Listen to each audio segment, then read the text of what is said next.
Steve Colescott here with Elitefts.com. We're in our second segment with our guest here from Universal Nutrition and Animal. We're going to be talking about training this time out. We have Josh Halladay, Erik Frankhouser, Marshall Johnson, and Eric Schwartz with us. Our first question for you guys, we'll start with you, Josh.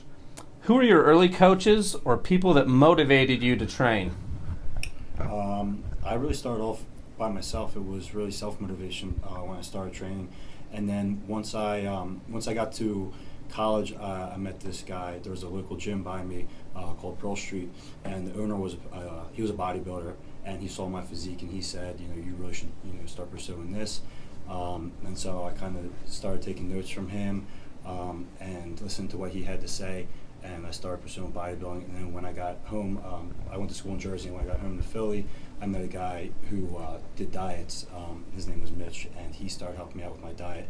I kind of put two and two together, and then just started pursuing, trained for a year, and then did junior nationals. Okay. Do you have any, in the sport of bodybuilding, do you have any role models that you kind of aspired to or physiques you liked? Animal athlete Frank McGrath was all over my wall in college, and that's where I really started.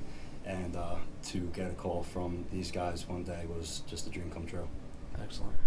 Eric, how about you? Who kind of directed you in the beginning? When I first started out, I basically got into bodybuilding by going to a local gym that was by my house in Yorkville, Ohio. There was a guy by the name of Rick Biardi and Andy Bartolovich, and they kind of directed me in the right directions on with my training, with my nutrition, and practice posing and all that. They kind of directed me in the right direction, got me on stage the first couple times. But basically, it came down to, I did a lot of it myself too, but they definitely directed me in the right direction.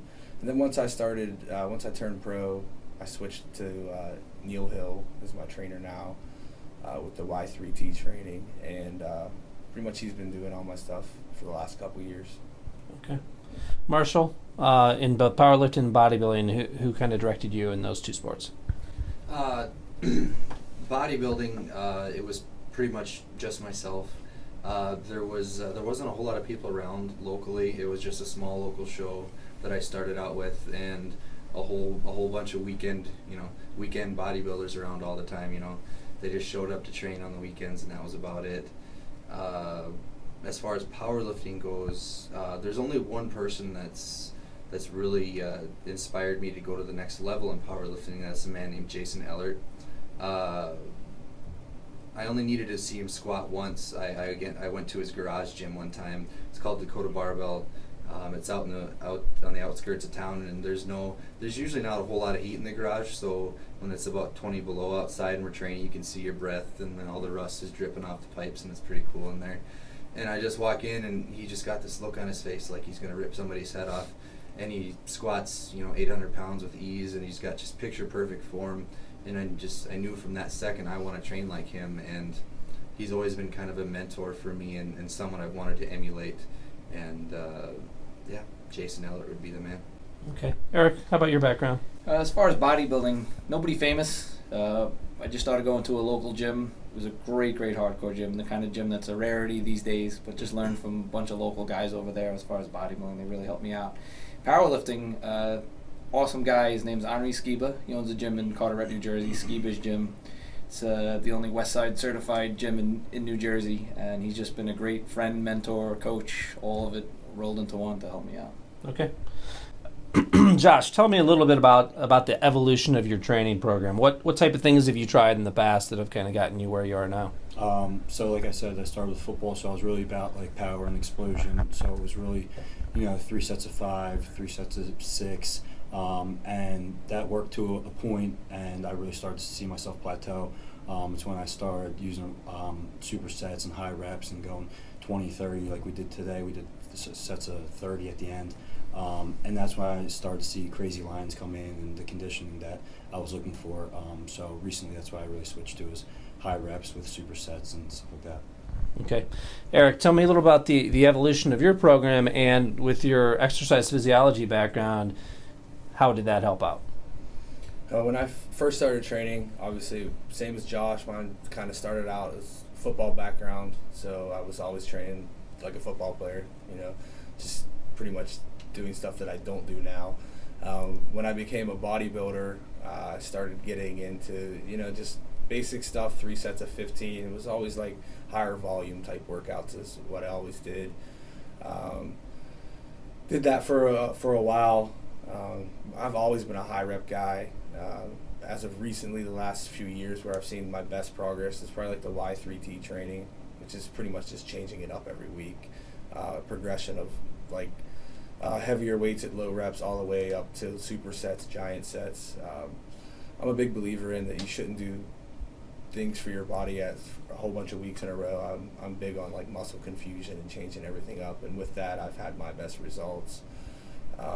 As an exercise physiologist, there's a few things I've learned when it comes to that. I've learned that a lot of things that they say in books aren't true, because I've done many things that they say it works, that a book would say that it doesn't really work, and it doesn't apply to, I would say, a bodybuilder. But I also have learned, like, there's positives to it. Also, I've learned better form on things and the actual function of the muscles that have helped me out tremendously on a lot of the actual exercises. Okay. And Marshall, talk a little bit about the evolution of your program, and how did the bodybuilding, did that help your powerlifting or not? The bodybuilding absolutely helped my powerlifting, because I already had a really solid mental game. I already had a really strong work ethic built up. If you want to do anything regarding to bodybuilding, those are two things you really have to have. You have to be strong mentally, and you have to have a really strong work ethic. So those are two things that carried over greatly. I really didn't know how to train when I started. I kind of taught myself. I just thought that progressively loading, as closer I got to the meet, I would take a 3-month training cycle, 3 months out 3 reps, 2 months out 2 reps, 1 month out 1 rep. I've done that pretty much for the past 3.5 years.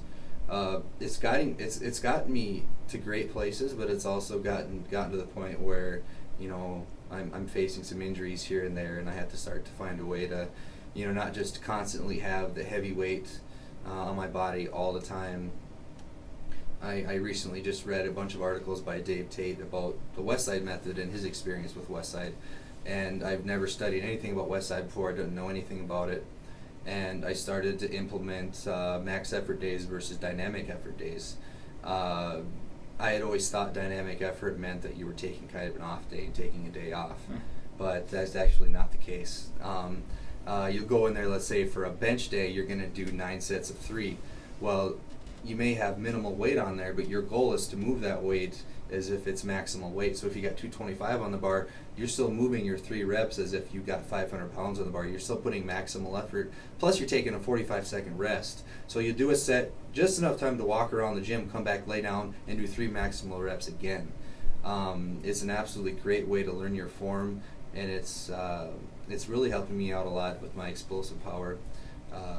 Dave said that there's 2 types of people that either lift slow and steady, like a crane.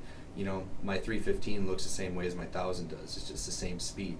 Or there's people who lift explosively like a rocket. Their maximal effort weights still looks like it's an empty bar.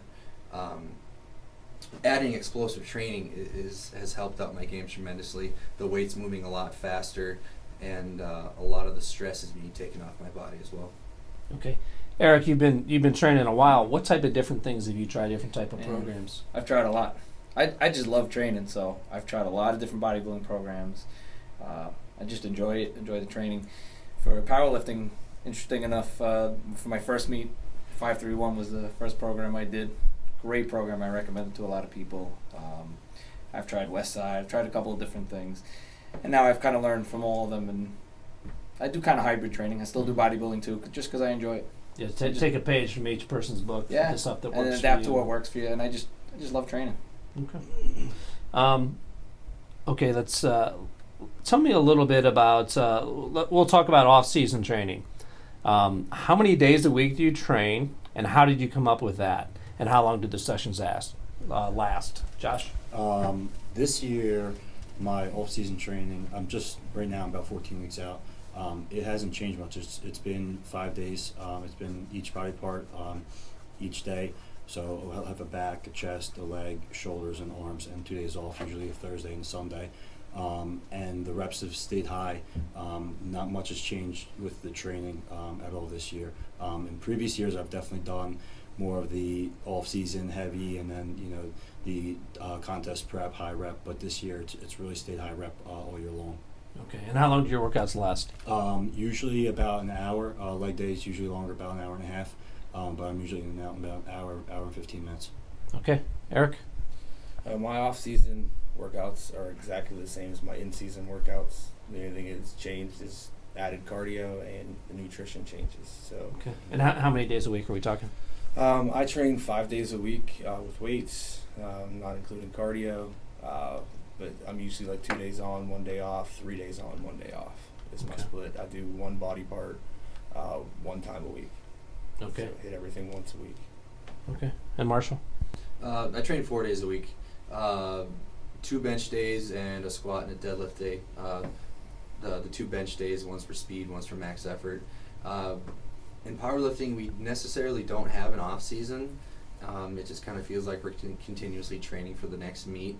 I'll always take a 3-month training cycle for a meet, and then I'll take probably 3 weeks off, where I go back to more of a bodybuilding type routine, a lot of volume, just to keep everything healthy, keep the joints healthy, and then it's right back into another meet. We're looking at 3 meets a year, so there's not a whole lot of time for off season. Okay. Eric, how many days a week do you do? 5 days a week lifting. I'll do cardio or some type of conditioning on 2 other days. Okay. And how do you split that up? I'll have a bench day. I do my lifts once a week now. On one bench day, 1 deadlift day, 1 squat day, and then 1 day is like bodybuilding or accessory. I'll do shoulders, biceps, that kind of stuff. And then the other 2 days is type of conditioning. Lucky enough at Universal that we have a really cool gym. Mm-hmm. Not as cool as the gym you guys got here, but we have a very cool gym at Universal. So I'm actually we get to work out on our lunch hour. So we got to keep it to an hour, but we can get a really good training session in on that. And when the weather gets nicer, sometimes we'll do the prowler out in the parking lot, and people drive by and think we're crazy. But excellent. All that equipment in the gym, we can set you up with it, so don't worry about that. Actually, at the cage, we just bought a brand new Elitefts monolift, Animal one. Cool thing, it's going to be at the cage all this weekend, and then the best part is it comes back to our gym in New Jersey. So just I'll get an to excuse, a marketing excuse to buy it. Okay, let's talk a little bit about your training splits. What are the body parts, or in Marshall's case, Marshall and Eric's case, the focuses of those training sessions? And some of you already answered this, but Josh, how do you split up your body parts, and how did you come up with that? This year is the first year I've been working with Fakhri Mubarak. So he sent me my diet and my training this year, which is how I ended up splitting it up. It wasn't the training wasn't too much different than what I was doing. Like I said, it's 1 body part a day, and it is it's back, arms, legs off, chest and shoulders and off, and that's how it's been this entire year. Okay. Do you like having someone take all the guesswork out and just put things together for you like that? Yeah. That's I really like, because I really feel like somebody else's eyes on you is the best way to progress in your physique. You can't really see yourself with a good eye. So I like having somebody else looking at me and tell me what I need to work on or what I need to do as far as training or nutrition. Okay. Eric, how do you split things up, and what's the rationale for it? The rationale behind my split is the way it fits my schedule at home. So I split mine up on the days that my wife doesn't work, so I don't have to watch the kids. Wednesdays she always works, so I always make that an off day, and the same with Sundays. So basically it comes down to every Monday I train legs the first thing of the week. I train my entire legs, hams, quads, calves, all in that day. The next day I always train back. I'm off on Wednesday. Thursday's always chest day. Friday's always tris and bis and forearms, and Saturday is always shoulders. Mine is always like that.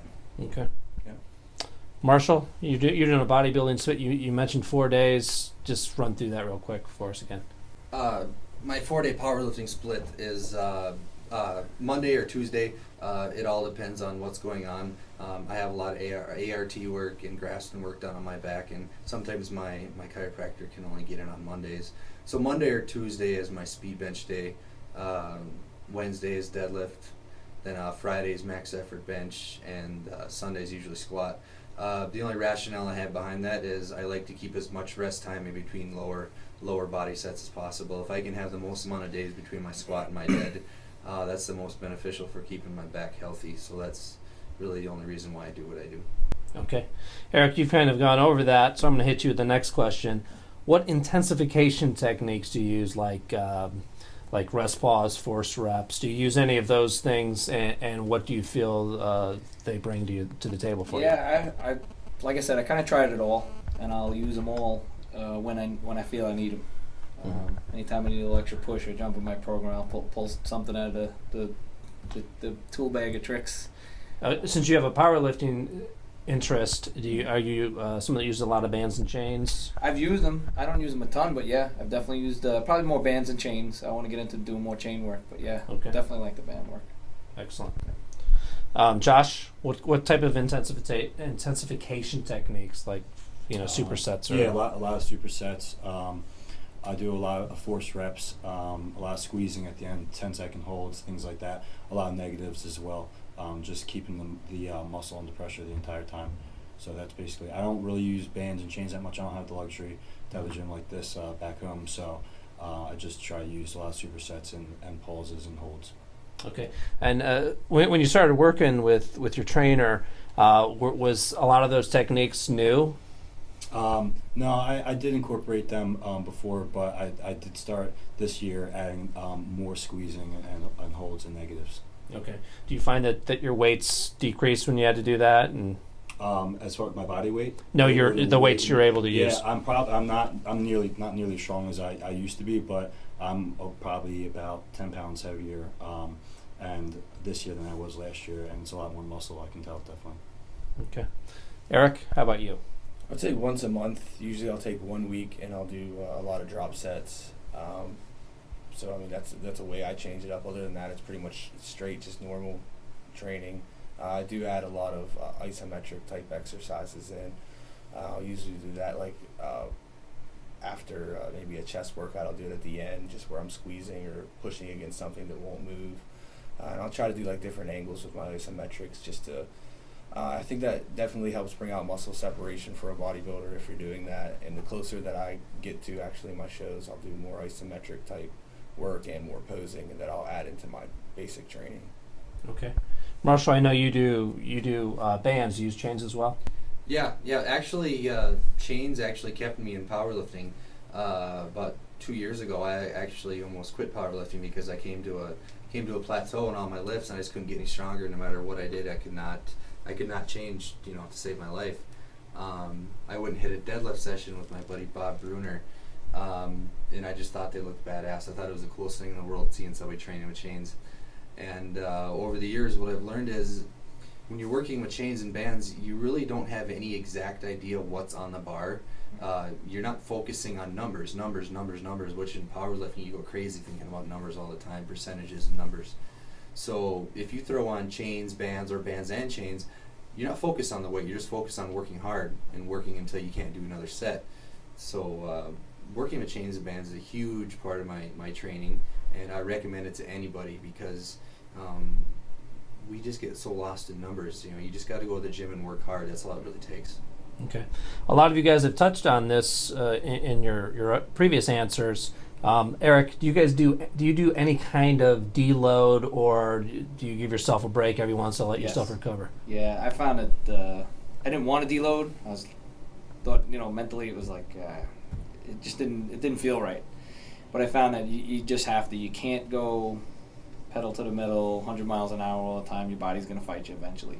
So I found actually the deload to be a really helpful technique. Do you have a scheduled deload, or when you feel you need it, you do a deload? I kind of go more by feel. At the beginning, I was doing it scheduled, but now I kind of go more by feel. Okay. If I'm feeling good, why not? Keep going. But if I'm feeling a little run down or beat up, I'll back it off. Okay, Marshall. I've never been a deload person. I've never believed in it. which is probably why my back is all jacked up and it hurts every day, all day. But yeah, I've always been my biggest worst enemy with that. I've always felt if I took time off, I'd get weak, which in turn I was just hurting myself, making myself weak anyways. With adding some of the West Side principles, I don't claim to know West Side. I don't claim to train West Side. I've just, from what I've read in my interpretations, I have added West Side principles to my training, dynamic effort and max effort days. I haven't had the need to take any deload time because switching from max effort to dynamic effort, it does take a lot of load off your body, and you can still train really hard. Okay. How about you, Eric? I think as a bodybuilder, it's a little different. Pretty much my time off would be like the end of every year. I usually take a month off just because a month off from dieting, a month off from training, just so my body kind of recovers. And I've been lucky that I've never had any real injuries when it comes to training. So, I mean, pretty much I think that's always worked. Every show I always take maybe a week to 2 weeks off after, as in training, just because when you step on stage, you're such in a depleted state that I think it takes at least a week for you to get back to where you should be training heavy and hard again. So I would say usually maybe once or twice a year I'll take 1 or 2 weeks off, and then at the end of my season I always take probably about a month off. Excellent. Josh, what do you do? This is actually probably about a month ago. It was the first time I ever took a week off, a complete week off. Just like he said, I think we might be related, like distant cousins. This is my first time meeting them, right on point with a lot of my views. But I just never did it, and I actually took off a week probably about a month ago, and since then I probably put 10 pounds on, and so it was probably a great idea that I've probably just been killing myself. But mentally, I don't like sitting around and not being in the gym. But I think it was beneficial in the end. Okay. Last question on training for you guys. What is the mental strategy you use when attempting a max weight, and then also like for the higher rep stuff when you're like you're fighting that severe lactic acid burn? Eric? I use a lot of visualization. I always see myself doing it before the lift happens. I always see success, and then I get excited to do it, and I just want to start tearing into the weights. I think a big part of lifting is psychological. Okay. Marshall? I'm actually a train wreck. I'm big into visualization. I'm big into positive thinking. But as soon as I get in the gym, get in the platform, that all flies out the window. I'm a complete nervous wreck. I don't think I've ever enjoyed a powerlifting meet, but But for whatever reason, as soon as I touch the bar, when I'm getting under the bar for squat, when I touch the bar for bench, as soon as I touch the bar, everything fades and I just do what I do. But for those 30 seconds before I touch the bar, I am just the biggest nervous, worthless wreck you'll ever meet. Eric? Well, I don't do any actual 1 rep max stuff as a bodybuilder, but when it comes to like a higher rep set, I mean, I pretty much enjoy the lactic acid burn and the pump that I get from those, so I kind of invite that on. Sick individual? Yeah, actually, I think that's why my legs have actually responded so well, because I think most people stop when they start to feel that burn in their legs, and I usually just go on and on and on. I actually kind of like that feeling of not having legs once a set's done. But I've always enjoyed the high rep stuff. The high rep stuff, I think, kind of gives me like a runner's high, I would say, after. But everyone's different when it comes to that. But I actually invite that feeling. Okay, Josh. Just like Eric said, I mean, the burn is. I mean, that's why we do what we do. I mean, that's what you really feel yourself growing in that. And I also like to visualize, especially when you come up to a competition, just like, what's my competitor doing? Like, he's doing 2 more than me, so I got to do 3. So really visualize that. I really, put my big headphones on and kind of zone out and go to a dark place and just go after it. Excellent. Thanks, guys.